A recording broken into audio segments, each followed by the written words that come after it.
안녕하세요. 그리고 환영합니다. 오늘 밤 우리는 별빛의 강을 따라 우리의 우주적 고향으로 여행합니다. 은하수, 그 희미한 빛에 띄는 2천억 개의 별들로 이루어진 거대한 나선 은하의 내부에서 본 모습입니다. 우리는 중심의 블랙홀에서 먼 나선 팔까지 우리가 속한 이 은하를 탐험합니다. 이것은 발견의 순간에 관한 이야기가 아니라 수십 년에 걸친 관측과 측정이 만들어낸 조용한 이해의 기록입니다. 모든 것은 천천히 드러나고 모든 사실은 부드럽게 연결됩니다. 그리고 우리가 아는 모든 것 넘어 이야기가 시작됩니다. 2019년 8월 말 칠레 북부의 고원지대에서 광시야 카메라와 소형 연구 망원경들이 지평선에서 지평선까지 아치를 그리는 은하수를 기록했습니다. 창백하고 입자가 많은 빛의 강이 어두운 하늘을 가로지릅니다. 긴 노출은 밀집된 별구름, 어두운 먼지띠, 희미한 붉은 방출 영역을 드러냈으며 각각은 남쪽 은하면의 더 큰 조사의 일부로 식별되고 기록되었습니다. 현장 관측자들에게 은하는 더 이상 배경이 아니라 측정 가능한 구조였으며 좌표 격자와 시간 기록으로 정밀하게 정렬되었습니다. 칠레의 밤이 깊어지면서 연구자들은 은하수의 중심띠를 따라 겨냥한 30초 노출 시퀀스를 시작했습니다. 각 프레임은 내부 원반에 밀집된 별 영역을 포착했으며 중심 팽대부가 밝고 집중된 빛으로 지평선 위로 떠올랐습니다. 수시간에 걸쳐 기기의 추적 기록은 포인팅의 작은 수정, 기온 변화, 하늘 투명도를 기록하여 각 이미지가 얻어진 조건의 연속적인 기록을 구축했습니다. 관측은 조용하고 체계적이었습니다. 각 노출 후 데이터는 저장되고 시간이 기록되었습니다. 망원경 돔 내부의 공기는 차갑고 건조했으며 해발 2,400m의 고도에서 대기는 얇고 안정적이었습니다. 천문학자들은 이 조건을 수십 년 동안 알고 있었으며 바로 이러한 이유로 이 특정 위치에 천문대를 건설했습니다. 건조한 공기는 적외선 관측에 이상적이었으며 높은 고도는 대기 난류를 최소화했습니다. 밤마다 날씨가 허락한다면 천문대는 우주로 향하는 창이 되었습니다. 관측자들은 수십 년 동안 이 일을 해왔습니다. 일부는 학생으로 시작하여 이제 수석 과학자가 되었습니다. 그들은 세대에 걸쳐 이 천문대를 통과한 천문학자들의 긴 계보의 일부였습니다. 각 세대는 이전 세대의 작업을 기반으로 구축했으며 더 나은 카메라, 더 정밀한 추적 시스템, 더 정교한 데이터 분석 기술을 추가했습니다. 그러나 기본 임무는 동일하게 유지되었습니다. 하늘을 관측하고 빛을 기록하고 우주를 이해하는 것입니다. 같은 계절 동안 나미비아와 서호주의 어두운 현장에서 수행된 병렬 관측 실행은 다른 경도에서 은하수의 프로파일을 문서화했습니다. 그들의 데이터는 동일한 팽대부, 먼지띠, 별 구름을 보여주었지만 약간 다른 방향과 고도에서였습니다. 결합되었을 때 이러한 시퀀스는 지구 표면에서 은하수가 일관되게 옆면에서 보인다는 것을 확인했습니다. 우리의 시선은 원반 위나 아래가 아니라 원반을 통과합니다. 나미비아의 천문대는 아프리카 남부의 높은 사막에 위치했습니다. 그곳의 하늘은 세계에서 가장 어두운 하늘 중 하나였으며 빛 공해가 거의 없었습니다. 천문학자들은 수백 킬로미터 떨어진 가장 가까운 도시와 함께 거의 원시적인 조건에서 작업했습니다.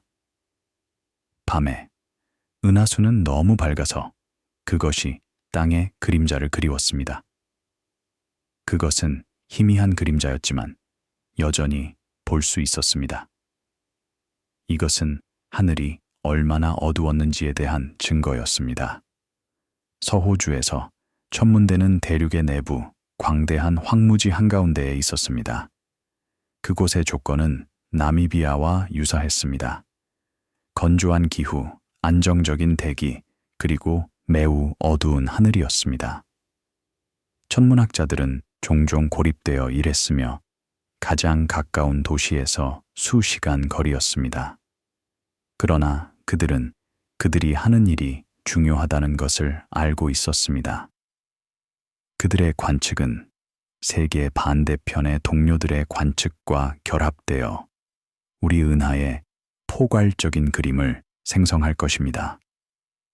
이러한 시각 캠페인을 지원하면서 이전 전천사진 조사의 아카이브 기록이 디지털화되고 재처리 되었습니다.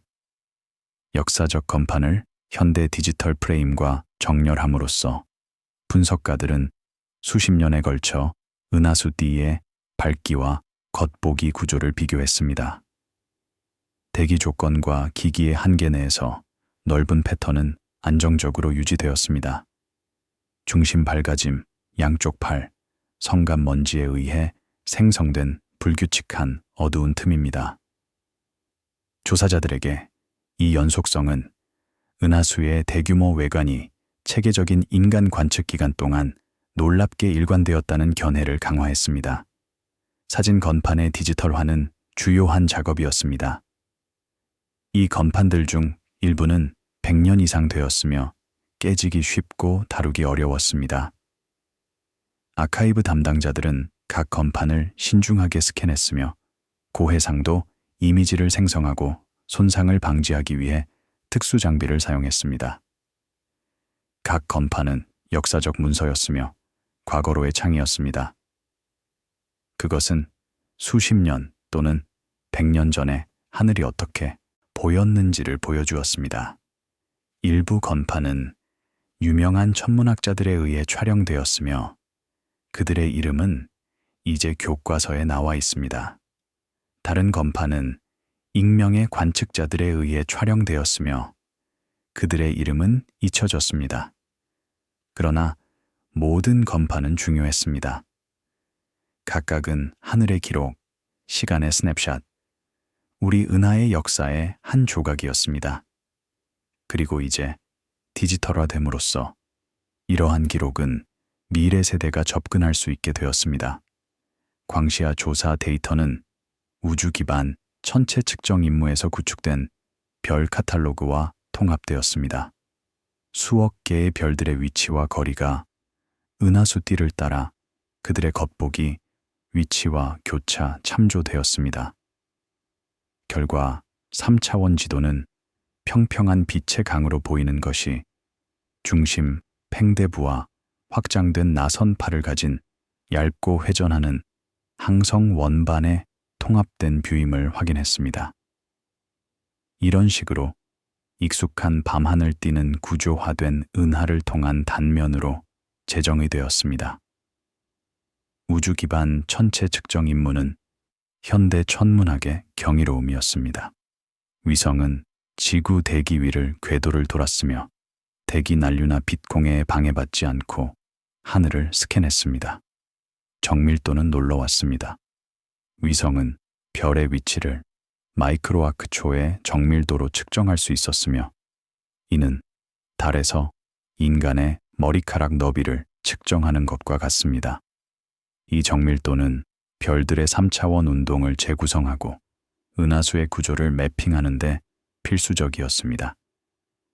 임무는 수십억 개의 별을 관측했으며 각각에 대한 위치, 밝기, 색상, 운동을 기록했습니다. 데이터의 양은 엄청났습니다. 그것은 수백 테라바이트의 정보였으며 처리하고 분석하는 데 수년이 걸렸습니다. 그러나 결과는 그만한 가치가 있었습니다. 처음으로 천문학자들은 전례 없는 세부 사항으로 우리 은하의 3차원 지도를 가지고 있었습니다. 그들은 별들이 어디에 있는지뿐만 아니라 그것들이 어떻게 움직이는지, 그것들이 얼마나 오래되었는지, 그것들이 무엇으로 만들어졌는지도 볼 수 있었습니다. 칠레, 나미비아, 서호주의 고고도 천문대들은 깊고 광시야 이미징을 위한 주요 수집 현장으로 사용되었습니다. 그들의 팀은 조정된 조사 프로그램 해서 운영되었으며 노출 일정, 필터 세트, 보정 절차를 공유하여 다른 반구의 데이터가 원활하게 결합될 수 있도록 보장했습니다. 이러한 기관들은 미래 분석가들이 각 기록된 프레임의 관측 조건을 재구성할 수 있도록 기후 기록과 기기 로그를 유지했습니다. 조정은 복잡했습니다. 각 천문대는 자체 기기, 자체 절차, 자체 데이터 형식을 가지고 있었습니다. 데이터가 결합될 수 있도록 하려면 모든 것이 표준화되어야 했습니다. 좌표 시스템, 시간 기록, 필터 정의, 보정 방법 등 모든 것이 일관되어야 했습니다. 이것은 많은 회의, 많은 이메일, 많은 타협을 필요로 했습니다. 그러나 끝에서 그것은 작동했습니다. 서로 다른 천문대의 데이터가 결합되었으며 전체는 부분의 합보다 컸습니다. 우주기관과 연구 컨소시엄이 관리하는 대규모 천체 측정 임무는 별의 위치, 운동, 거리의 정밀 측정에 기여했습니다. 이러한 임무는 수십억 개의 항목을 포함하는 카탈로그를 생성했으며 각 별은 공유 참조 프레임 내에 배치되었습니다. 분석센터는 원시 텔레메트리를 표준화된 데이터베이스로 처리하여 은하수의 겉보기 띠를 내부에서 본 원반의 지도로 해석하는 데 필요한 기초좌표를 제공했습니다. 대학 및 국립시설의 데이터 아카이브는 역사적 사진 검판과 초기 디지털 조사 이미지를 큐레이션했습니다. 아카이브 담당자와 연구자들은 이러한 자료를 디지털화하고 보정하고 주석을 달기 위해 협력하여 은하수 외관의 가장 초기 체계적 기록이 현대 관측과 직접 비교될 수 있도록 보장했습니다. 그들의 작업은 분석가들이 가장 큰 규모에서 밝기와 구조의 장기 변화를 확인할 수 있게 해주었습니다. 아카이브는 조용한 곳이었습니다. 그것들은 종종 대학 건물의 지하실이나 도서관의 특별 구역에 위치했습니다. 온도와 습도는 신중하게 제어되었으며 취약한 역사적 자료를 보존하기 위해서였습니다. 아카이브 담당자들은 종종 수십 년 동안 그곳에서 일했으며 컬렉션의 모든 건판, 모든 사진, 모든 문서를 알고 있었습니다. 그들은 과학 역사의 수호자였으며 과거 관측의 보존자였습니다. 아마추어 천문학 네트워크와 소규모 천문대들은 데이터에 분산 계층을 추가했습니다. 발표된 조사 영역과 표준 별 차트에 의해 안내되어 그들은 은하수에 겹치는 영역을 기록했으며 종종 더 넓은 띠 내에 특정 성단과 성군에 초점을 맞췄습니다. 전문 데이터와 정렬되었을 때 시간이 기록된 그들의 이미지는 지리적 및 시간적 공백을 채웠으며 특히 더 큰 시설이 다른 목표에 전념했던 기간 동안 그러했습니다. 아마추어 천문학자들은 열정적인 그룹이었습니다. 그들은 전문 과학자가 아니었지만 그들의 헌신은 그에 못지 않았습니다. 많은 사람들이 수천 달러를 장비에 투자했으며 수백 시간을 하늘을 관측하는 데 보냈습니다. 그들은 맑은 밤에 일어나 장비를 설정하고 은하수를 촬영했습니다. 그들의 이미지는 종종 전문 천문대의 이미지만큼 좋았으며 때로는 더 좋았습니다. 왜냐하면 그들은 더 유연했고 빠르게 반응할 수 있었으며 전문가들이 놓친 일시적 사건을 포착할 수 있었기 때문입니다. 조사의 첫 번째 부분은 인식과 틀 짓기에 초점을 맞춥니다. 그것은 오랫동안 항해 기록과 문화적 설명에서 언급된 밤하늘의 익숙한 특징이 체계적인 이미징과 정밀 측정을 통해 구조화된 은하로 어떻게 정의되었는지를 문서화합니다. 광시야 사진, 역사적 건판, 전체 측정 카탈로그를 결합함으로써 분석가들은 은하수를 중심 팽대부가 있는 얇고 회전하는 원반으로 그 평면 내부에서 본 것으로 일관된 그림을 조립했습니다. 조사자들에게 이 과정은 정렬과 반복의 조용한 힘을 강조했습니다. 각 노출, 건판, 별 카탈로그의 항목은 그 자체로는 겸손해 보였지만 함께 그것들은 머리 위의 띠가 훨씬 더 큰 시스템의 단면임을 확인하는데 필요한 기하학적 및 광도 측정 증거를 제공했습니다.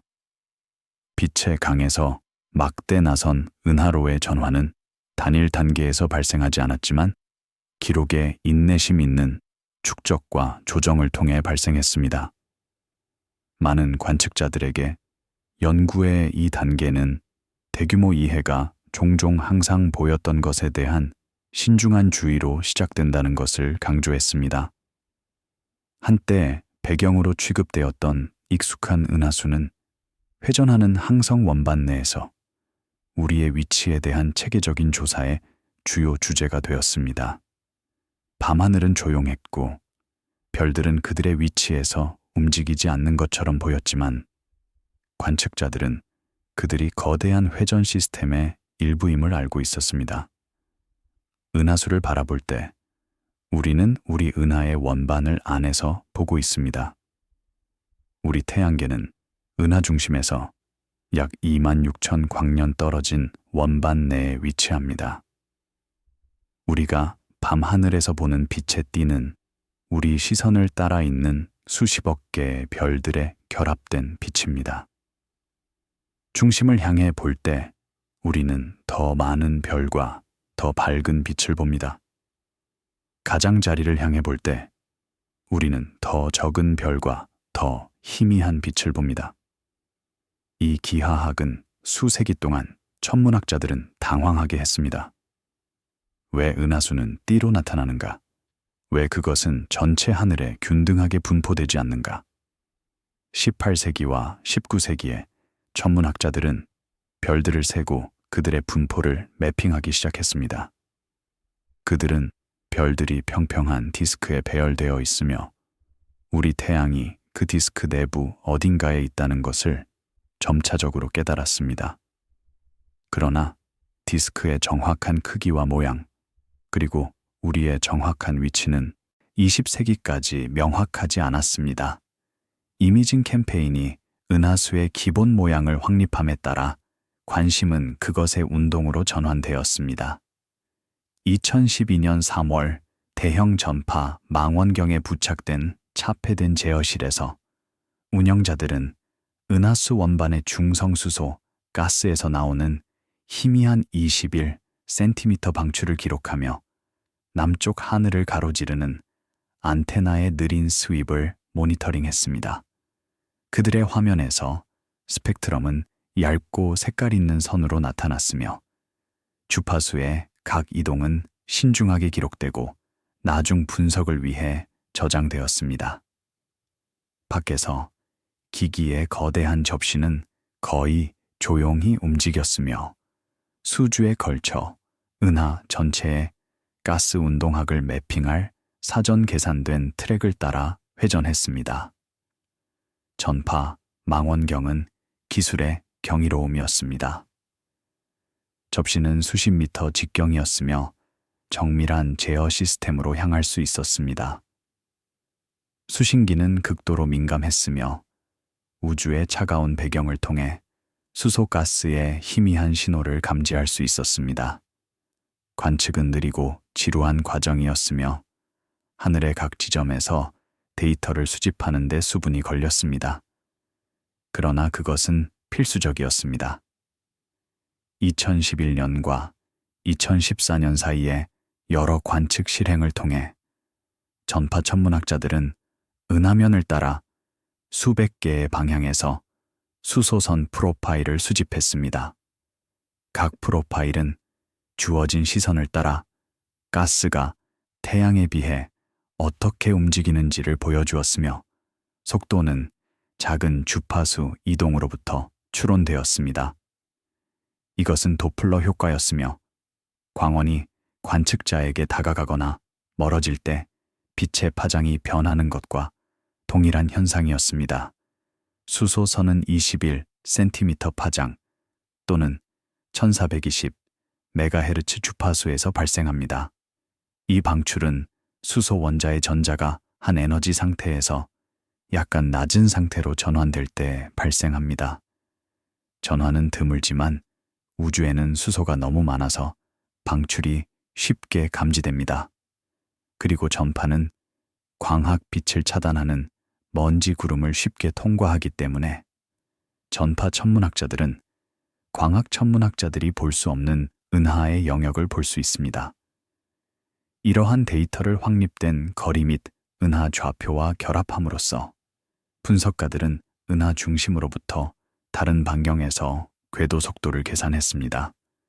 이러한 속도가 거리에 대해 플롯되었을 때 결과 회전 곡선은 특정 방향을 넘어서 궤도 속도가 가시별과 가스의 분포로부터 예상되는 대로 감소하지 않았다는 것을 보여주었습니다.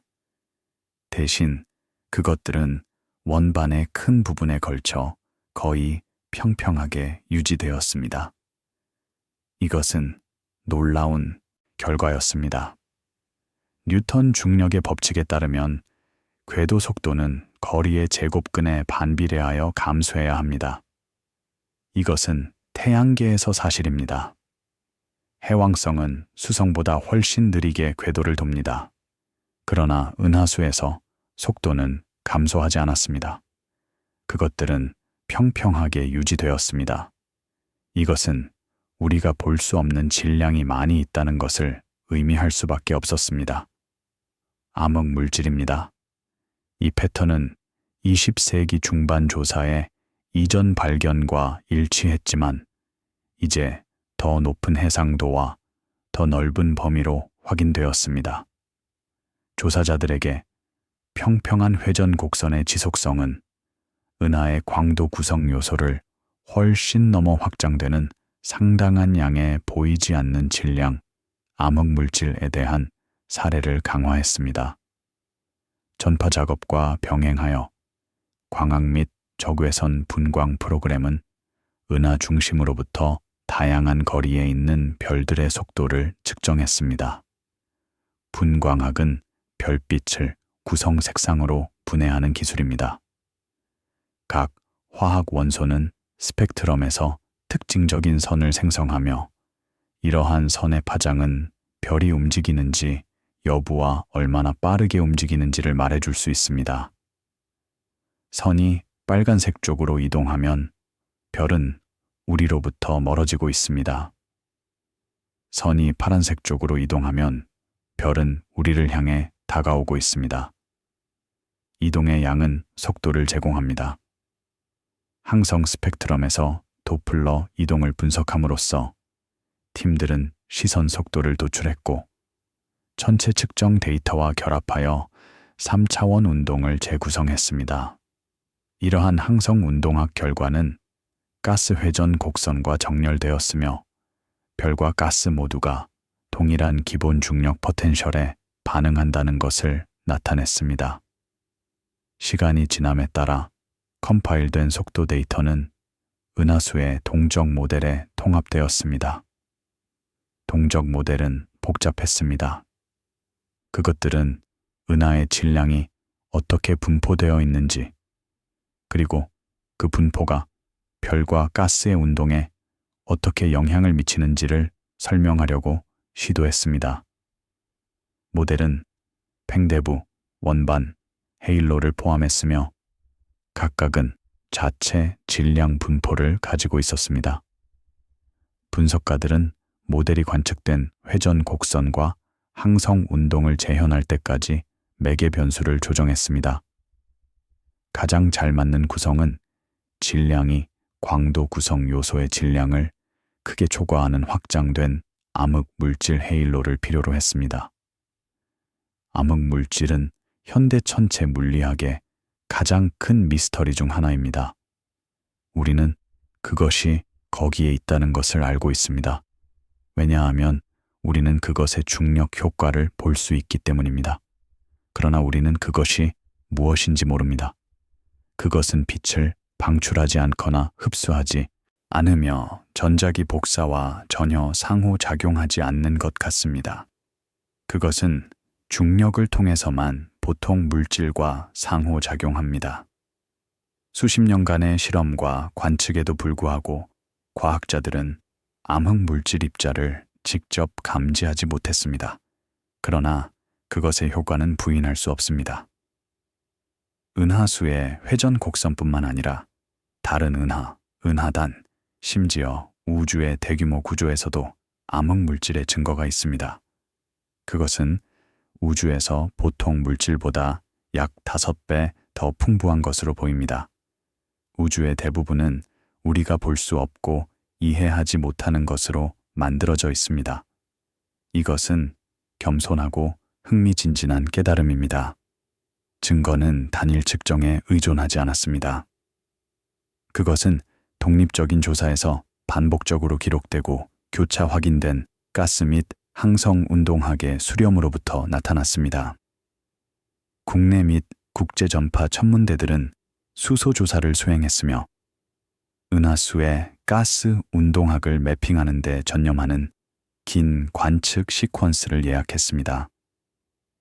그들의 엔지니어링 팀은 수신기의 안정성과 보정을 유지하여 측정된 주파수 이동이 정밀한 속도 결정에 필요한 수준에서 신뢰할 수 있도록 보장했습니다. 전파 천문학은 전문 분야입니다. 그것은 전자공학, 신호처리, 컴퓨터 과학에 대한 전문 지식을 필요로 합니다. 전파 천문학자들은 종종 엔지니어이자 과학자입니다. 그들은 자신의 수신기를 설계 및 구축하고 자신의 소프트웨어를 작성하고 자신의 데이터를 처리합니다. 그것은 도전적이지만 보람 있는 일입니다. 그리고 결과는 종종 놀랍습니다.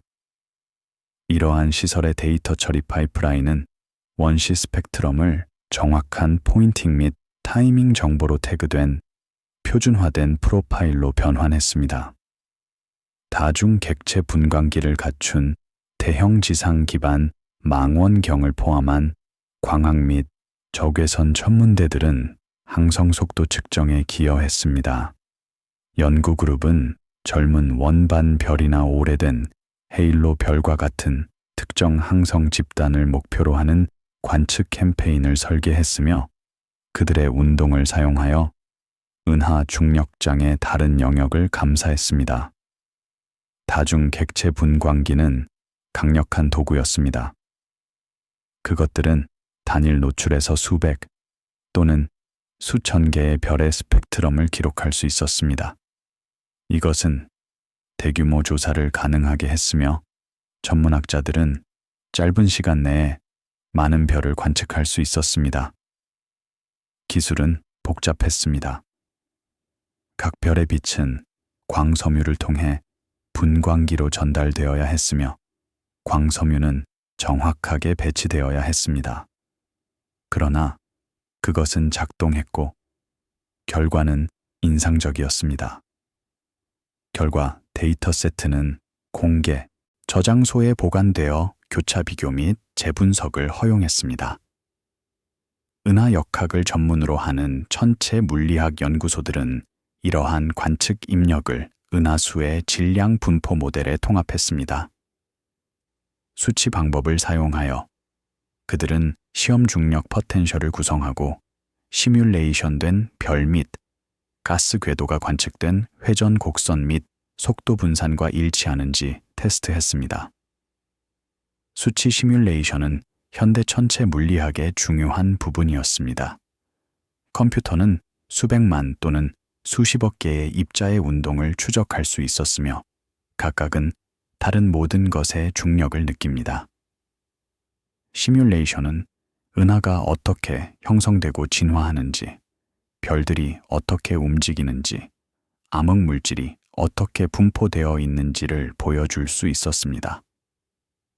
그것들은 관측을 해석하고 예측을 하는데 필수적이었습니다. 그들의 보고서는 어떤 구성이 데이터에 의해 지원되는지, 그리고 결론이 측정 불확실성에 얼마나 민감한지를 문서화했습니다. 기관 간 협력 프로젝트는 다른 조사 간의 일관성을 보장했습니다. 좌표 시스템, 속도 정의, 참조 프레임에 대한 공통 표준이 채택되어 가스 및 항성 데이터가 모호함 없이 결합될 수 있었습니다. 이 조정은 분석가들이 은하수의 운동학 기록을 고립된 연구가 아니라 단일하고 일관된 세트로 취급할 수 있게 해주었습니다. 조사의 두 번째 부분은 운동과 추론에 초점을 맞춥니다. 그것은 가스 및 항성 속도의 신중한 측정이 어떻게 가시 물질만으로는 설명할 수 없는 질량 분포를 드러내는지를 보여줍니다. 한때 예상치 못한 결과였던 평평한 회전 곡선은 여기에서 은하수 역학의 강력한 특징으로 제시되며 여러 추적자 및 기기에 걸친 수십 년의 독립적인 관측에 의해 지원됩니다. 분석가들에게 이 작업은 시스템에 보이지 않는 구성 요소가 어떻게 관측 가능한 추적자의 행동으로부터 추론될 수 있는지를 보여줍니다. 수소 구름과 별들은 중력에 의해 지배되는 궤도를 따라 은하 포텐셜에 탐침이 됩니다. 측정된 각 속도점은 제약을 기여하며 전체 패턴은 이러한 점들이 집계되고 모델링 될 때만 나타납니다. 따라서 암흑 물질 헤일로의 존재는 이론적 선택이 아니라 수렴하는 증거 라인에 의해 지원되는 결과로 취급됩니다. 분위기는 조용하고 체계적으로 유지됩니다. 놀라움이나 이상에 대한 강조는 없습니다. 대신 초점은 다른 데이터 세트와 시대에 걸친 회전 곡선의 안정성에 있습니다. 많은 관측자들에게 연구의 이 단계는 은하수의 가시 원반이 그것의 장기 진화를 형성하는 훨씬 더 크고 대부분 보이지 않는 구조 내에 어떻게 위치하는지를 강조했습니다. 암흑 물질은 은하수를 함께 유지합니다. 그것이 없다면 원반은 회전할 때 날아가 버릴 것입니다. 별들은 너무 빠르게 움직여서 은하의 중력이 그것들을 붙잡을 수 없을 것입니다. 그러나 암흑 물질의 추가 질량으로 은하는 안정적입니다. 별들은 그들의 궤도를 유지하고 원반은 그것의 구조를 유지하며 은하수는 계속 회전합니다.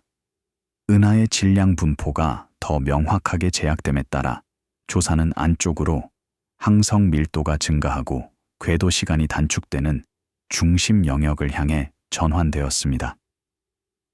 2018년 5월 북방우의 산 천문대 꼭대기에서 적응 광학을 갖춘 근저고에선 카메라는 은하수 중심 근처에 혼잡한 별 영역을 기록했습니다. 이미지는 조밀한 배경에 대해 천천히 움직이는 수십 개의 빛의 점을 보여주었으며 그들의 위치는 연속된 밤에 걸쳐 반복적으로 측정되고 수십 년 전의 아카이브 프레임과 비교되었습니다. 은하 중심은 광학빛에서 볼 수 없습니다. 먼지 구름이 그것을 가립니다. 그러나 저구에선 빛은 먼지를 통과할 수 있으며 저구에선 카메라는 그곳의 별들을 볼 수 있습니다. 적응 광학은 또 다른 핵심 기술이었습니다. 그것은 실시간으로 대기 난류를 보정하여 지상 기반 망원경이 우주 기반 망원경에 가까운 해상도를 달성할 수 있게 해주었습니다. 이 영역 내에서 여러 별들은 전파 방출로만 표시된 위치 주위에 촘촘하고 구부러진 경로를 추적했습니다. 1990년대에 시작하여 21세기로 계속되면서 저그에선 천문대들은 가시광선에서 밀집한 먼지 구름에 의해 가려진 컴팩트한 전파 소스를 목표로 은하수 중심의 몇 광년을 모니터링했습니다. 개선된 감지기와 적응 광학을 사용하여 천문학자들은 이 영역 내의 개별별을 해결하고 시간에 걸쳐 높은 정밀도로 그들의 위치와 밝기를 측정했습니다. 관측 기준선이 길어짐에 따라 분석가들은 보이지 않는 중심 주위의 궤도의 상당 부분을 완료하는 여러 별을 추적했습니다. 궤도 주기가 10년이 조금 넘는 한 별은 가장 가까운 접근을 통과할 때 현저하게 가속되었으며 그것의 궤적은 급격하게 구부러졌습니다. 이 별은 S2로 지정되었으며 은하 중심 연구의 스타가 되었습니다. S2의 궤도는 놀라웠습니다. 그것은 극도로 타원형이었으며 최근점 블랙홀의 가장 가까운 지점에서 빛의 속도의 약 3%까지 가속되었습니다. 그것은 초당 수천 킬로미터였습니다. 그리고 그것이 블랙홀을 스쳤을 때 천문학자들은 상대론적 효과, 일반 상대성 이론에 의해 예측된 효과를 측정할 수 있었습니다. 별빛은 중력에 의해 빨간색 쪽으로 이동했으며 정확히 아인슈타인이 예측한 양으로 이동했습니다. 이러한 운동을 중력 모델로 맞춤으로써 연구자들은 별들의 궤도 내에 둘러싸인 질량을 도출했으며 그것이 태양 질량의 수백만 배이며 태양계보다 크지 않은 영역 내에 갇혀 있음을 발견했습니다. 이 질량은 너무 컴팩트하고 너무 크며 블랙홀이 아닌 다른 것이 될 수 없었습니다. 다른 어떤 물체도 그렇게 작은 공간에 그렇게 많은 질량을 가질 수 없었습니다. 분광 측정은 보안 정보를 제공했으며 별들이 궤도를 따라 움직일 때 시선 속도를 포착했습니다. 위치 데이터와 결합하여 이러한 속도는 완전히 3차원 궤도 재구성을 허용했습니다.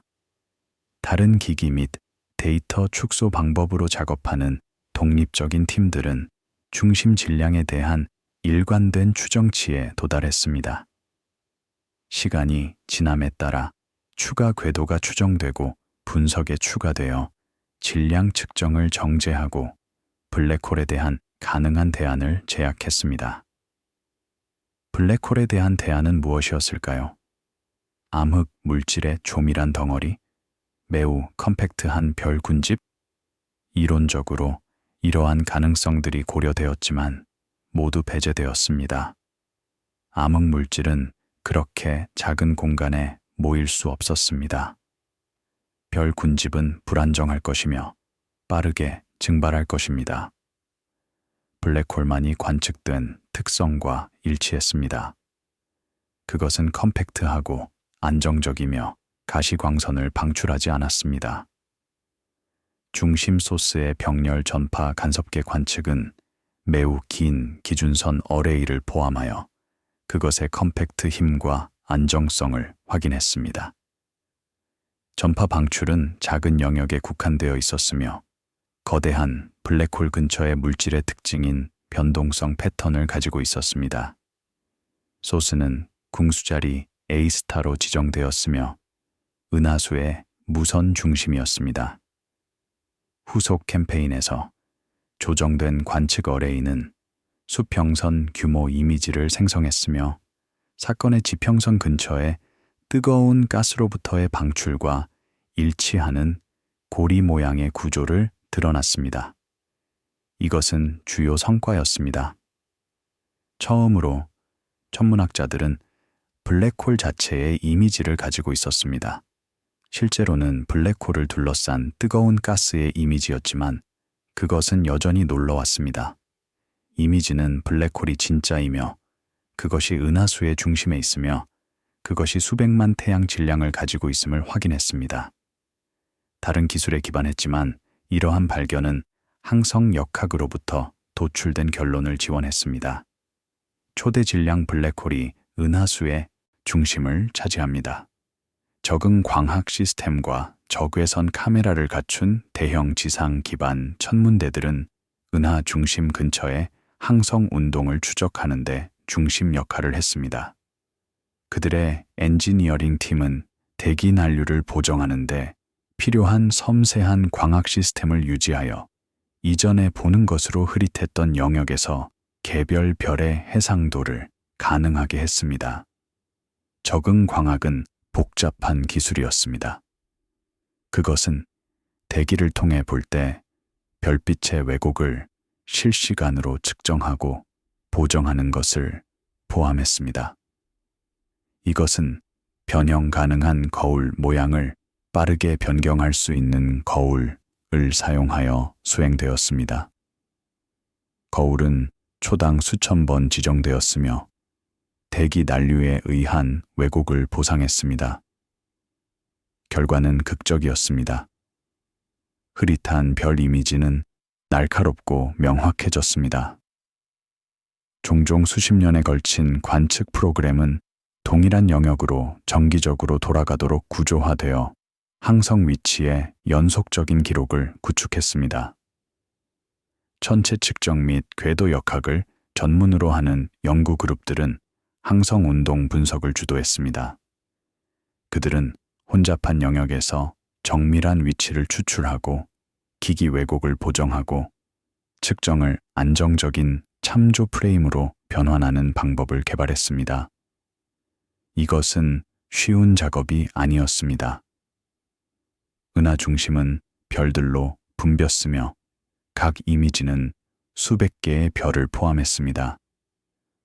추적할 별을 식별하고 그것의 위치를 정밀하게 측정하고 밤에서 밤으로, 해에서 해로 따라가는 것은 신중한 작업을 필요로 했습니다.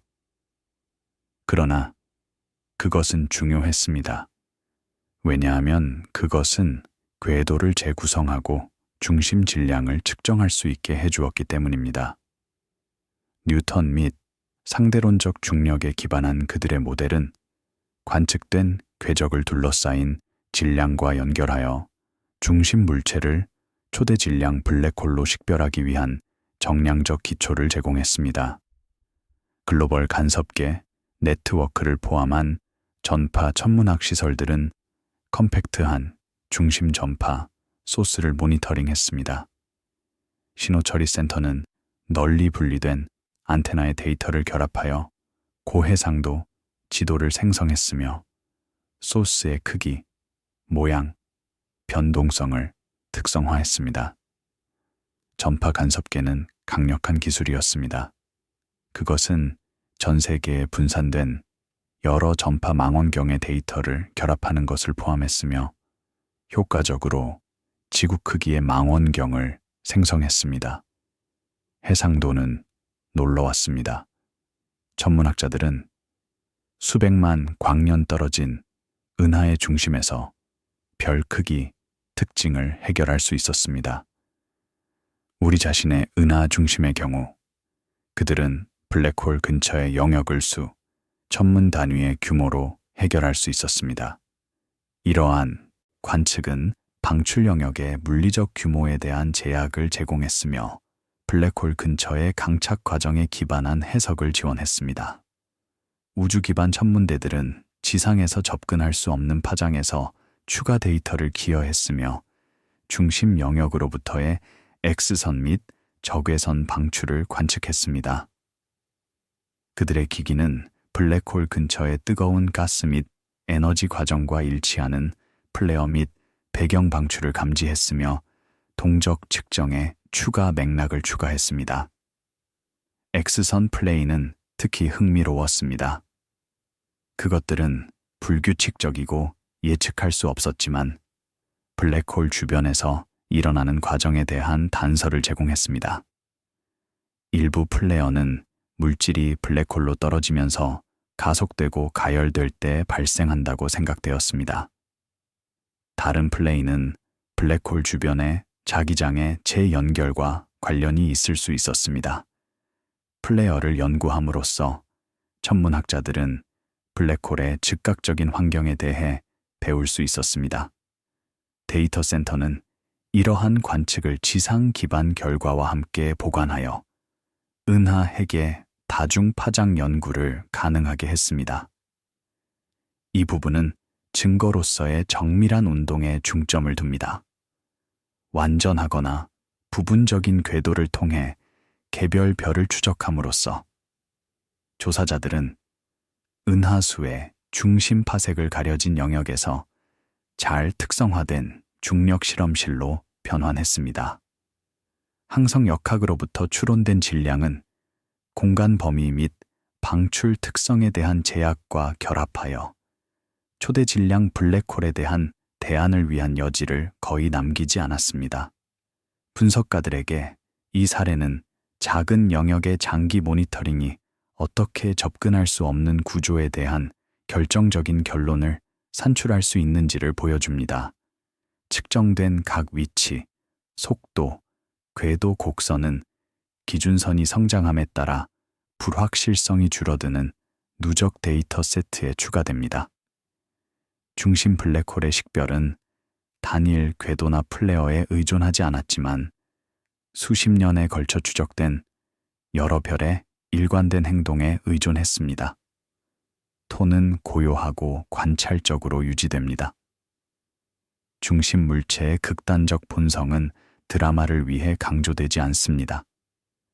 대신 그것은 운동으로부터 추론된 질량 집중의 자연적 결과로 취급됩니다. 많은 관측자들에게 이 부분은 은하수의 광도 팽대부가 어떻게 그것의 즉각적인 이웃을 훨씬 넘어 영향을 미치는 중심의 컴팩트한 질량 주위에 조직되는지를 강조합니다. 블랙홀은 은하수의 앵커입니다. 그것은 중력 중심이며 별들이 그 주위를 도는 지점입니다. 그러나 그것은 또한 역동적인 물체이며 물질을 흡수하고 에너지를 방출합니다. 블랙홀은 먹이를 주지 않을 때 조용하지만 물질이 그것으로 떨어질 때 그것은 플레이하고 빛납니다. 이러한 강착 사건은 은하의 진화에 중요한 역할을 하며 에너지를 주변 가스에 주입하고 별 형성에 영향을 미칩니다. 은하 핵이 더 명확하게 정의됨에 따라 조사는 범위를 다시 넓혀 원반과 헤일로로 바깥쪽으로 이동합니다. 2020년 10월 주로 모니터 빛으로 조명된 데이터 분석 실험실에서 천문학자 팀은 대규모 천체 측정 조사에서 파생된 근처 별들의 3차원 지도를 조사했습니다. 화면에서 색깔 있는 점들은 다른 나이와 구성의 별들을 나타났으며 은하수의 나선 팔, 두꺼운 원반, 확장된 헤일로를 추적하는 패턴을 형성했습니다. 이 지도에 겹쳐진 희미하고 구부러진 구조들이 일관된 스트림으로 눈에 띄었으며 각각은 우주를 통해 함께 움직이는 별들로 구성되어 있습니다. 이 스트림들은 놀라웠습니다. 그것들은 이전에 독립적인 은하였던 작은 외소, 은하의 잔해였으며 은하수에 의해 찢어지고 흡수되었습니다. 별들은 여전히 함께 움직이고 있었으며 그들의 공통 기원의 흔적을 따르고 있었습니다. 스트림을 연구함으로써 천문학자들은 은하수가 어떻게 성장했는지, 그리고 그것이 시간에 걸쳐 얼마나 많은 작은 은하를 흡수했는지에 대해 배울 수 있었습니다. 대규모 천체 측정 임무는 항성 위치, 거리, 고유 운동에 점점 더 상세한 카탈로그를 발표했습니다. 각 데이터 발표와 함께 잘 측정된 3차원 위치와 운동을 가진 별의 수는 수십억으로 증가했습니다. 분석가들은 이러한 데이터를 사용하여 은하수 원반의 구조를 재구성했으며 얇고 두꺼운 구성 요소, 나선팔 부분, 수직 진동을 식별했습니다. 은하수의 원반은 단일하지 않습니다. 그것은 두 개의 주요 구성 요소를 가지고 있습니다. 얇은 원반과 두꺼운 원반입니다. 얇은 원반은 젊고 금속이 풍부한 별들을 포함하며 약 1000광년 두께입니다. 두꺼운 원반은 더 오래되고 금속이 적은 별들을 포함하며 약 3000광년 두께입니다. 두 원반은 겹치지만 그것들은 뚜렷한 집단입니다. 두꺼운 원반이 먼저 형성되었고 나중에 얇은 원반이 형성되었다고 생각됩니다. 대형 망원경의 다중 객체 기기로 수행된 분광 조사는 이 운동학적 프레임워크에 화학 정보를 추가했습니다.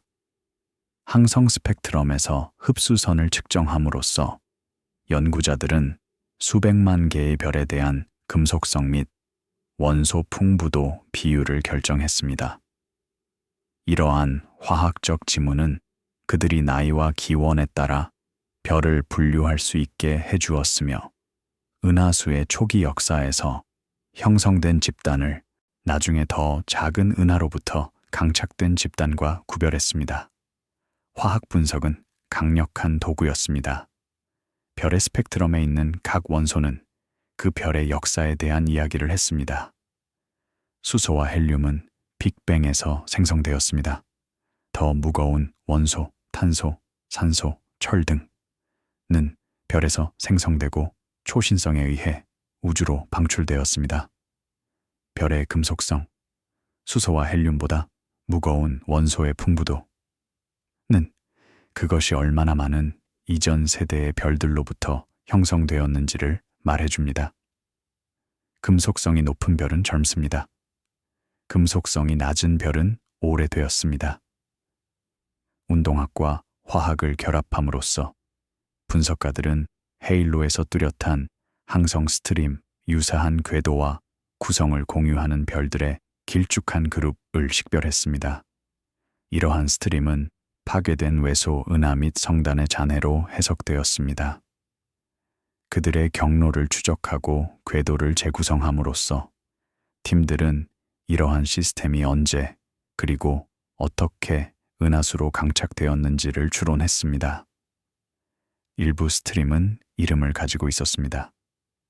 궁수자리 외소 은하 스트림, 헤라클레스 아큄라 구름, 처녀자리 항성 스트림. 각각은 다른 이야기를 했습니다. 궁수자리 외소 은하는 현재 은하수와 병합하고 있는 작은 은하였으며 그것의 별들은 원반 위아래로 긴 스트림에 펼쳐져 있습니다. 헤라클레스 아큄라 구름은 수십억 년 전에 파괴된 은하의 잔해일 수 있습니다. 처녀자리 항성 스트림은 큰 구상 성단의 조석 잔해일 수 있습니다. 일부 스트림은 헤일로에 알려진 과밀도와 정렬되었고 다른 스트림은 이전에 인식되지 않은 합병 사건을 드러났습니다. 원반 내에서 항성 운동 및 나이의 패턴은 향상된 별 형성 및 구조 진화의 에피소드를 나타냈습니다.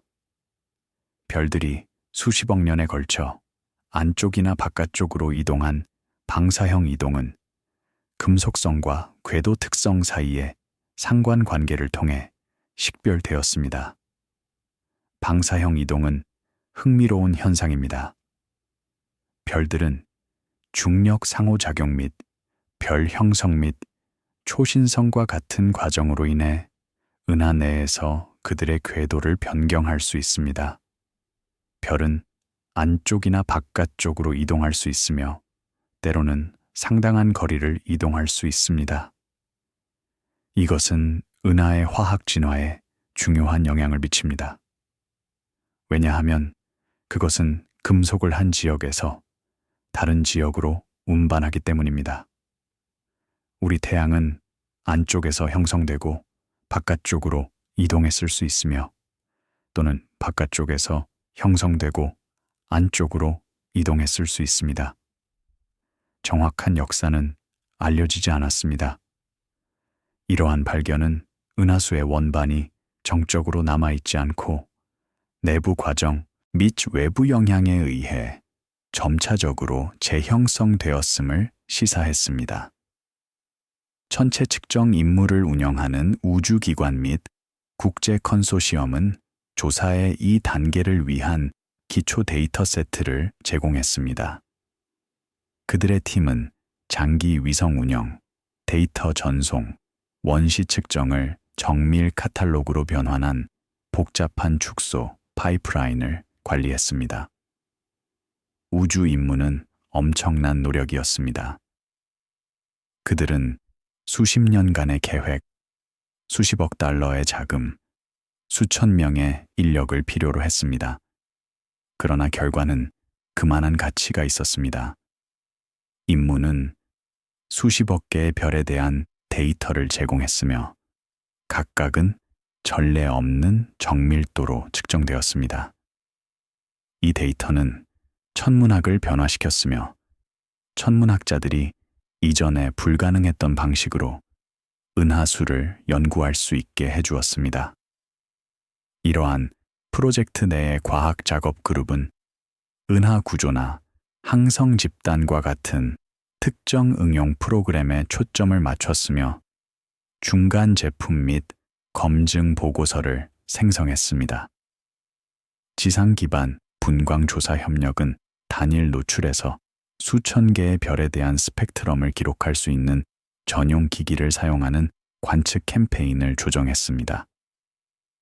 관측자들은 원반 및 헤일로 영역을 모두 포함하는 신중하게 계획된 목표 목록을 따랐고 신호 품질을 향상시키기 위해 일부 영역으로 돌아갔습니다. 분광 조사는 대규모 작업이었습니다. 그것들은 수년간의 관측 시간을 필요로 했으며 종종 전용 망원경을 사용했습니다. 관측자들은 밤에 별을 관측했으며 각 별에 대한 스펙트럼을 수집했습니다. 데이터는 막대했으며 처리하고 분석하는 데 수년이 걸렸습니다. 그러나 결과는 인상적이었습니다. 처음으로 천문학자들은 수백만 개의 별에 대한 상세한 화학 정보를 가지고 있었습니다. 이러한 조사와 관련된 데이터 센터는 보정, 시선 속도 결정, 풍부도 분석을 처리했으며 천체 측정 데이터와 교차 일치될 수 있는 카탈로그를 발표했습니다. 은하 고고학 및 항성 집단을 전문으로 하는 연구기관들은 천체 측정 및 분광 정보를 통합했습니다. 그들의 분석가들은 운동학 및 화학 공간에서 별을 클러스터링하는 방법을 개발했으며 공통 기원을 신호하는 일관된 그룹을 식별했습니다. 은하 고고학은 상대적으로 새로운 분야입니다. 그것은 현재 별들의 특성을 사용하여 은하의 과거를 재구성하는 것을 목표로 합니다.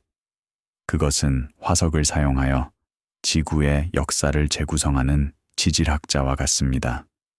각 별은 화석이며 은하수가 형성되고 진화한 시대의 잔재입니다. 별들을 연구함으로써 천문학자들은 은하의 역사를 재구성할 수 있습니다. 그들은 관측된 분포와 일치하는 합병 역사 및 원반 진화의 모델을 구성했으며 우주 시간에 걸친 은하수의 성장 재구성을 발표했습니다. 통계 및 계산센터는 관련된 대규모 데이터 세트를 처리하기 위한 지원을 제공했습니다. 천문학과 데이터 과학의 교차점에서 작업하는 팀들은 알고리즘을 최적화하고 저장을 관리하고 더 넓은 커뮤니티를 위한 카탈로그 접근을 용이하게 했습니다. 데이터 과학은 현대 천문학의 필수적인 부분이 되었습니다. 데이터의 양은 너무 커서 전통적인 방법으로는 처리할 수 없습니다. 천문학자들은 기계학습, 인공지능, 빅데이터 기술을 사용하여 데이터를 분석하고 패턴을 식별해야 합니다. 그것은 도전적이지만 흥미로운 분야이며 빠르게 진화하고 있습니다. 그들의 기여는 데이터의 규모가 의미 있는 패턴 추출을 방해하지 않도록 보장했습니다. 이 부분은 은하를 그 자신의 과거에 계층화된 아카이브로 강조합니다. 항성 운동, 나이, 화학 구성은 형성 에피소드 및 합병 사건에 기록이 됩니다. 헤일로의 스트림은 이상으로 취급되지 않고 더 작은 시스템을 강착하여 성장한 은하의 예상된 결과로 취급됩니다.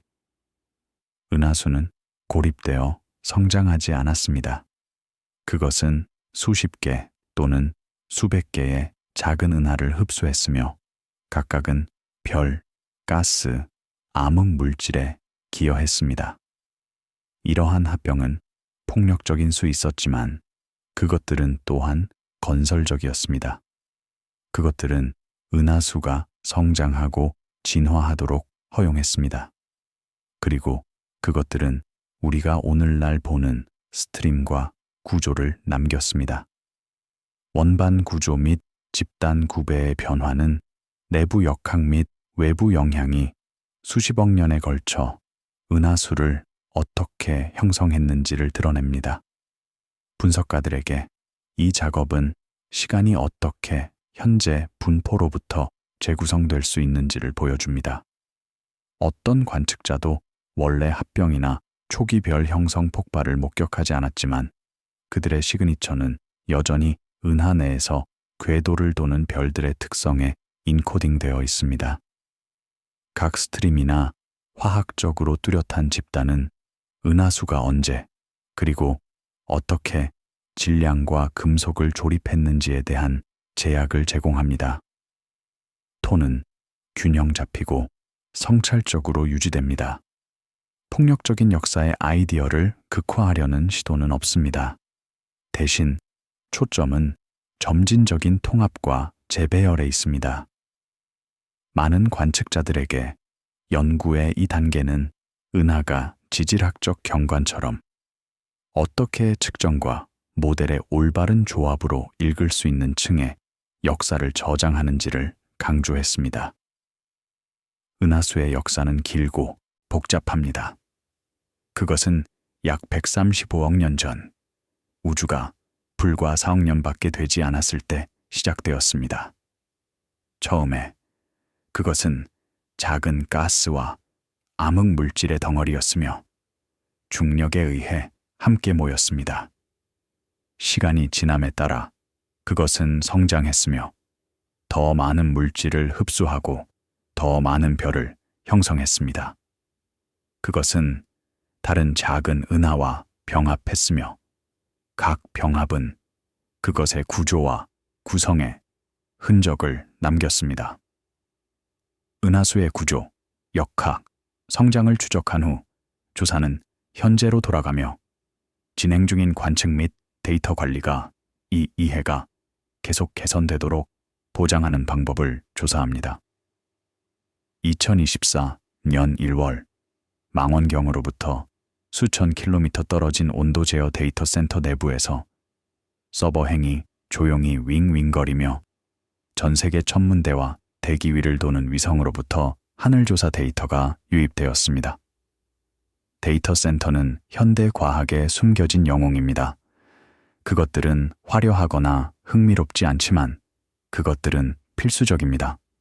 그것들은 데이터를 저장하고 그것을 조직하고 그것을 접근 가능하게 만듭니다. 그것들 없이는 모든 관측, 모든 측정, 모든 이미지가 잃어버릴 것입니다.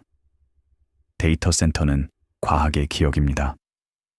워크스테이션에서 분석가는 광학, 적외선, 전파, X선 조사로 조립된 은하수의 복합 뷰를 검토했으며 각 층은 구조화된 아카이브에 저장되고 표준화된 인터페이스를 통해 접근 가능했습니다. 최근 수십 년 동안 주요 조사 프로젝트는 여러 파장에서 하늘에 증가하는 부분을 매핑했으며 각각은 은하수의 뚜렷한 뷰에 기여했습니다. 광학조사는 수십억 개의 별과 성군을 카탈로그화했습니다. 적외선 조사는 원반과 팽대부의 먼지에 가려진 구조를 추적했습니다. 전파조사는 가스 및 자기장을 매핑했습니다. X선 조사는 뜨거운 가스 및 컴팩트한 물체를 식별했습니다.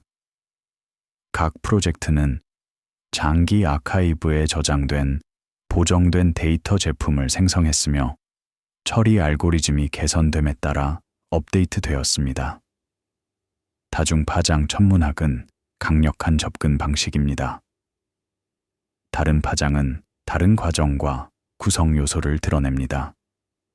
광학빛은 별을 보여줍니다. 적외선 빛은 먼지와 차가운 가스를 보여줍니다. 전파는 중성수소와 분자 가스를 보여줍니다. X선은 뜨거운 가스와 에너지 과정을 보여줍니다. 모든 파장을 결합함으로써 천문학자들은 은하수의 포괄적인 그림을 얻을 수 있습니다. 상호 운용 가능한 데이터 접근 프로토콜은 연구자들이 이러한 조사를 효율적으로 겹치고 비교할 수 있게 해주었습니다. 분석가들은 하늘의 동일한 영역에 대해 여러 아카이브를 쿼리할 수 있으며 은하수가 다른 밴드에서 어떻게 나타나는지를 드러내는 이미지 및 카탈로그 항목을 검색할 수 있습니다. 이 기능은 수많은 점진적 발견으로 이어졌습니다. 적외선 및 전파 시그니처로 식별된 새로운 별 형성 영역, 뚜렷한 운동학으로 강조된 이전에 인식되지 않은 스트림, 다중파장 비교로 정보를 받은 먼지 분포에 정제된 모델입니다. 디지털화 프로그램은 역사적 자료, 사진 건판, 초기 디지털 이미지, 인쇄된 별 카탈로그를 기계 판독 가능한 형태로 변환하는 것을 계속했습니다. 역사적 자료의 디지털화는 중요한 작업입니다. 이 자료들 중 많은 것들은 오래되고 깨지기 쉬우며 열화 위험이 있습니다. 그것들을 디지털화함으로써 우리는 그것들을 보존하고 미래 세대가 접근할 수 있게 만듭니다. 그리고 우리는 과학 역사를 보존하며 이전 세대의 천문학자들의 작업을 보존합니다. 이러한 오래된 기록을 현대 좌표 시스템과 정렬함으로써 아카이브 담당자들은 일부 영역에서 100년 이상 확장되는 시간 영역 연구를 가능하게 했습니다. 분석가들은 이러한 확장된 기준선을 사용하여 대규모 구조의 안정성을 확인하고 장주기 병왕성을 추적하고 때때로 성운 밝기의 점진적 변화를 식별했습니다. 장기 기준선은 천문학에서 귀중합니다. 그것들은 천문학자들이 짧은 시간 척도에서는 보이지 않는 변화를 감지할 수 있게 해줍니다. 예를 들어 일부 별들은 수십 년 또는 수백 년의 주기를 가지고 있습니다. 이러한 별들을 연구하려면 천문학자들은 여러 주기를 포함하는 관측이 필요합니다. 그리고 그것은 100년 이상의 데이터를 필요로 할 수 있습니다. 아마추어 및 교육 천문대들은 조정된 캠페인 및 개방형 데이터 플랫폼을 통해 점점 더 기여해 왔습니다. 표준화된 형식과 시간 기록을 사용하여 참가자들은 전문 조사를 보완하는 이미지와 측정을 업로드합니다. 특히 변광윤, 일시적 사건, 은하수띠의 가시적 외관을 모니터링하는 데 있어서 말입니다. 아마추어들은 종종 전문가들이 할 수 없거나 하지 않는 관측을 할 수 있습니다. 그들은 더 유연하고 더 많은 시간을 가지고 있으며 더 많은 지리적 위치를 포함합니다. 그들은 일시적 사건, 초신성, 신성, 소행성을 포착할 수 있으며 이는 발견하는데 운과 타이밍이 필요합니다. 그리고 그들은 전문 관측을 보완하는 장기 모니터링을 제공할 수 있습니다. 개별적으로는 겸손하지만 이러한 기여는 위도, 경도, 시간에 걸쳐 귀중한 범위로 축적됩니다. 여러 천문대와 기관을 포함하는 조사 협력은 대규모 관측 프로그램을 설계, 실행 및 처리합니다. 그들의 팀은 균일하고 과학적으로 유용한 데이터 세트를 생성할 포인팅 전략, 필터 세트 선택, 보정 절차 정의를 결정합니다. 조사 협력은 복잡한 조직입니다. 그것들은 종종 수십 개의 기관과 수백 명의 과학자를 포함합니다. 그것들은 신중한 조정, 명확한 통신, 강력한 리더십을 필요로 합니다. 그러나 그것들이 잘 작동할 때 그것들은 놀라운 결과를 생성할 수 있습니다. 그것들은 단일 기관이 달성할 수 없는 규모와 범위의 조사를 수행할 수 있습니다. 이러한 협력 내의 데이터 관리 그룹은 저장, 문서화, 공개 발표를 감독하여 조사 제품이 더 넓은 커뮤니티에 의해 사용되고 재사용될 수 있도록 보장합니다. 국내 및 국제 데이터 센터는 아카이브를 호스팅하며 은하수의 다중 파장 기록에 대한 접근을 허용하는 하드웨어, 소프트웨어, 사용자, 인터페이스를 유지합니다. 데이터 센터는 막대한 투자입니다. 그것들은 값비싼 하드웨어, 정교한 소프트웨어, 숙련된 인력을 필요로 합니다. 그러나 그것들은 필수적입니다. 그것들 없이는 데이터가 손실되거나 접근할 수 없게 되거나 사용할 수 없게 될 것입니다. 데이터 센터는 장기 과학 연구에 대한 투자입니다.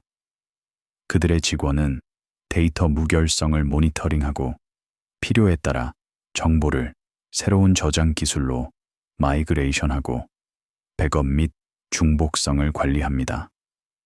안정적인 식별자 및 메타데이터 표준을 제공함으로써 그들은 다른 조사 및 시대에 걸쳐 특정 영역과 물체를 일관되게 추적할 수 있게 만듭니다. 메타데이터는 데이터에 관한 데이터입니다. 그것은 관측이 언제 이루어졌는지, 어떤 기기가 사용되었는지, 조건이 어땠는지 등을 설명합니다. 좋은 메타데이터는 필수적입니다. 그것 없이는 데이터는 해석하기 어렵거나 불가능할 수 있습니다. 메타데이터는 데이터를 유용하게 만듭니다. 대학 부서 및 연구기관들은 조사 데이터를 교육 및 연구에 통합합니다. 교수진과 학생들은 아카이브를 사용하여 개별 성단에 대한 소규모 프로젝트에서 은하 구조의 광범위한 분석에 이르는 연구를 수행합니다. 그렇게 함으로써 그들은 데이터 제품을 검증하고 문제를 식별하고 미래 릴리스를 위한 개선을 제안하는 데 도움이 되며 데이터 제공자와 사용자 간의 피드백 루프를 유지합니다.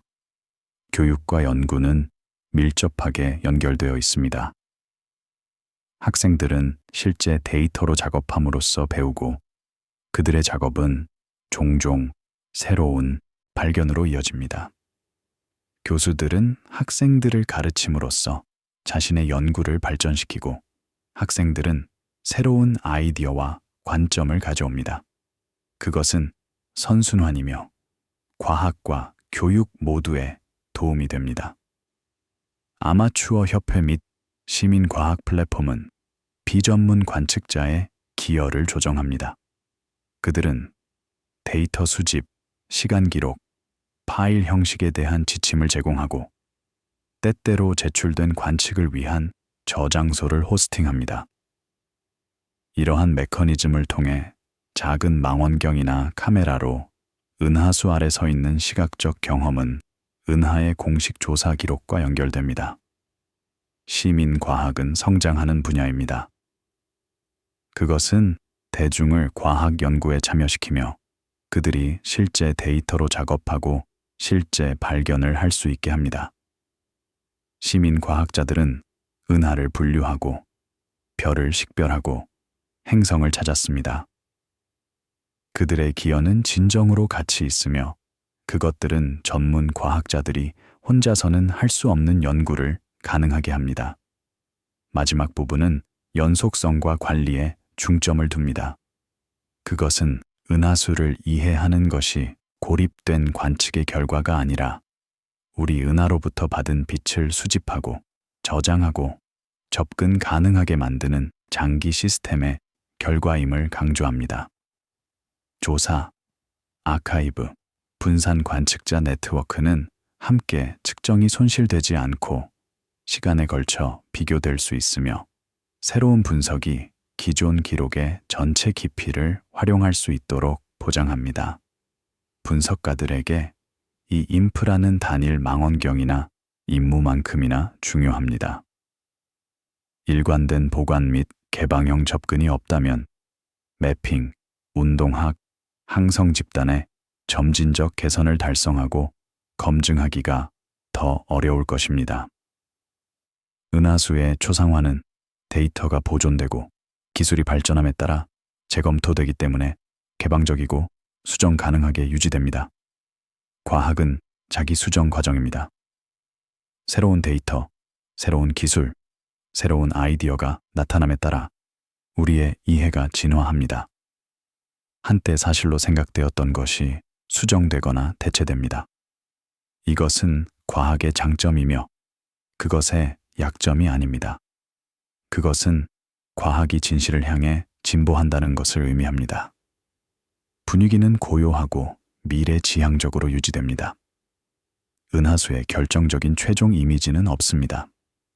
대신 은하의 내재적 특성과 그것을 측정하는 우리의 능력을 모두 반영하는 진화하고 점점 더 상세한 표현이 있습니다. 많은 관측자들에게 이 관점은 과학적 이해가 특정 밤의 빛이 하늘에서 사라진 후 오랫동안 계속되는 조용하고 지속적인 작업에 의해 어떻게 유지되는지를 강조합니다. 과학은 마라톤이지 단거리 경주가 아닙니다. 그것은 인내, 헌신, 여러 세대에 걸친 협력을 필요로 합니다. 각 세대는 이전 세대의 작업을 기반으로 구축하며 우리의 지식을 조금씩 발전시킵니다. 그리고 시간이 지남에 따라 이러한 점진적인 개선이 축적되어 우리의 우주에 대한 이해를 변화시킵니다. 이 오부 개요가 닫히면서 조사 시리즈 자체가 기록의 일부가 됩니다. 많은 독립적인 측정 및 기관 노력으로부터 구축된 구조화된 계정입니다. 미래의 에피소드가 제작된다면 그들은 새로운 기기, 조사, 임무가 은하수의 프로파일을 정제함에 따라 따라가며 신선한 증거에 동일한 고요하고 관찰적인 접근 방식을 확장할 것입니다. 미래는 흥미로운 가능성을 가지고 있습니다. 새로운 망원경이 건설되고 있으며 이는 은하수를 전례 없는 세부 사항으로 연구할 것입니다. 새로운 우주 임무가 계획되고 있으며 이는 은하의 구조와 역할을 매핑할 것입니다. 새로운 기술이 개발되고 있으며 이는 천문학자들이 더 희미한 별을 관측하고 더 먼 영역을 탐사할 수 있게 해줄 것입니다. 침묵 속에서도 우리 은하는 회전을 계속하고 그것을 관측하기 위해 구축된 시스템은 각 조용한 변화를 계속 기록하며 한 번에 하나의 측정된 간격식입니다. 우리가 은하수를 연구할 때 우리는 단순히 별들의 집합을 보는 것이 아닙니다. 우리는 우주적 규모에서 작동하는 물리학, 수십억 년에 걸친 진화의 역사, 그리고 우주에서 우리 자신의 위치를 봅니다. 은하수는 우리의 우주적 주소입니다. 그것은 우리가 사는 은하이며 우리가 관측할 수 있는 은하이며 우리가 가장 잘 이해할 수 있는 은하입니다. 다른 은하들은 멀리 떨어져 있으며 우리는 그것들을 바깥에서 볼 수 있습니다. 그러나 은하수는 우리의 것이며 우리는 그것을 안에서 봅니다. 그리고 그 내부 관점은 귀중합니다. 왜냐하면 그것은 우리가 다른 어떤 은하에서도 얻을 수 없는 세부 사항을 볼 수 있게 해주기 때문입니다. 은하수는 우리에게 많은 교훈을 가르칩니다. 그것은 우리에게 규모에 대해 가르칩니다. 우리 태양계는 광대하게 보이지만 은하의 맥락에서는 작은 점에 불과합니다. 은하수 자체는 거대하지만 그것은 관측 가능한 우주의 수천억 개의 은하 중 하나에 불과합니다. 각 규모는 우리가 얼마나 작은지, 그리고 우주가 얼마나 광대한지를 상기시켜 줍니다. 은하수는 또한 우리에게 시간에 대해 가르칩니다. 그것은 약 135억 년 전 우주 자체가 형성된 직후에 형성되었습니다. 그 이후로 그것은 성장하고 진화하고 변화해 왔습니다. 그것은 수십억 개의 별을 생성했으며 그중 많은 것이 이미 죽었습니다. 그것은 더 작은 은하들을 흡수했고 별의 스트림을 생성했습니다. 그리고 그것은 계속 진화하며 그것의 미래를 형성합니다. 그리고 은하수는 우리에게 우리의 위치에 대해 가르칩니다. 우리는 특별한 위치가 아닌 평범한 별 주위를 도는 평범한 행성에 살고 있습니다. 우리는 우주의 중심이 아닙니다. 우리는 심지어 우리 은하의 중심도 아닙니다. 우리는 외곽, 원반의 조용한 지역에 있습니다. 그리고 어떤 면에서 그것은 완벽합니다. 우리가 더 중심에 있었다면 하늘은 너무 밝을 것이고 방사선은 너무 강력할 것입니다. 그러나 여기 외곽에서 우리는 안전하고 조용하며 우리를 둘러싼 우주를 연구할 수 있습니다. 그러니 오늘 밤 밖에 나가서 하늘을 올려다보십시오. 만약 당신이 도시의 불빛에서 멀리 떨어진 어두운 곳에 있다면 당신은 은하수를 볼 것입니다. 창백한 빛에 띄는 하늘을 가로지릅니다. 그것은 장엄하고 아름답고 조용히 겸손합니다. 그리고 당신이 그것을 바라볼 때 당신이 수십억 개의 별, 무수한 행성, 끝없는 가능성을 보고 있다는 것을 기억하십시오. 당신은 우리의 우주적 고향, 우리의 은하, 우리의 은하수를 보고 있습니다.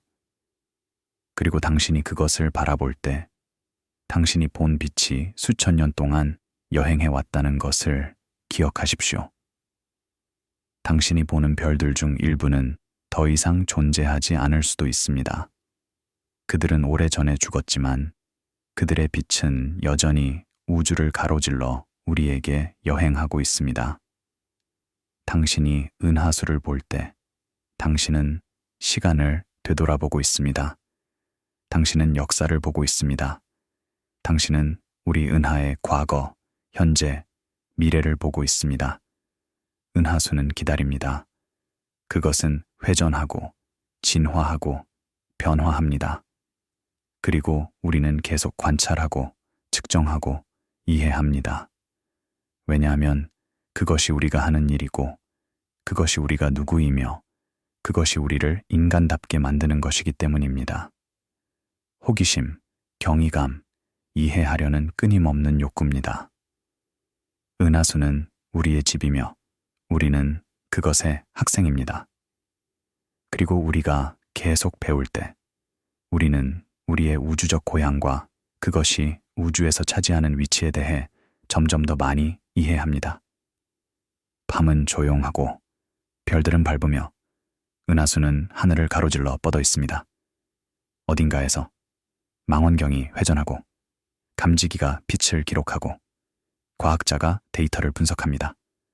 그리고 이 모든 것에서, 이 조용하고 지속적인 작업에서 우리는 우리의 은하와 우주에서 우리의 위치를 이해하는 데 한 걸음 더 나아갑니다. 그것은 느린 과정이지만 확실한 과정입니다. 그것은 인내, 헌신, 수세대에 걸친 협력을 필요로 합니다. 그러나 그것은 가치 있는 과정입니다. 왜냐하면 끝에서 우리는 단순히 데이터나 이미지나 사실이 아니라 지식, 이해, 그리고 우리가 살고 있는 놀라운 우주에 대한 깊은 감사를 얻기 때문입니다. 그러니 잠들 때 당신 위의 별들을 생각하십시오. 은하수를 생각하십시오. 우리의 우주적 고향을 생각하십시오. 그리고 당신이 꿈꿀 때 아마도 당신은 별들 사이를 여행하고 은하를 탐험하고 우주의 신비를 밝혀내는 자신을 발견할 것입니다. 왜냐하면 꿈속에서 모든 것이 가능하고 모든 질문이 답을 가질 수 있으며 우주 전체가 탐험을 기다리고 있기 때문입니다. 은하수는 기다립니다. 그리고 우리도 기다립니다. 다음 발견, 다음 통찰, 다음 경이의 순간을 기다립니다. 그것이 과학의 길이고 그것이 이해의 예정이며 그것이 우리가 우주를 탐험하는 방법입니다. 한 번에 하나의 별, 한 번에 하나의 은하, 한 번에 하나의 발견식입니다. 조용히, 꾸준히, 그리고 끊임없는 경이감으로. 그리고 이제 이 긴 여정의 끝에서 우리는 잠시 멈추고 우리가 온 곳, 우리가 배운 것, 그리고 우리 앞에 놓인 것을 반성합니다. 은하수는 여전히 그곳에 있으며 여전히 회전하고 여전히 우리를 부릅니다. 그리고 우리는 계속해서 그 부름에 응답할 것입니다.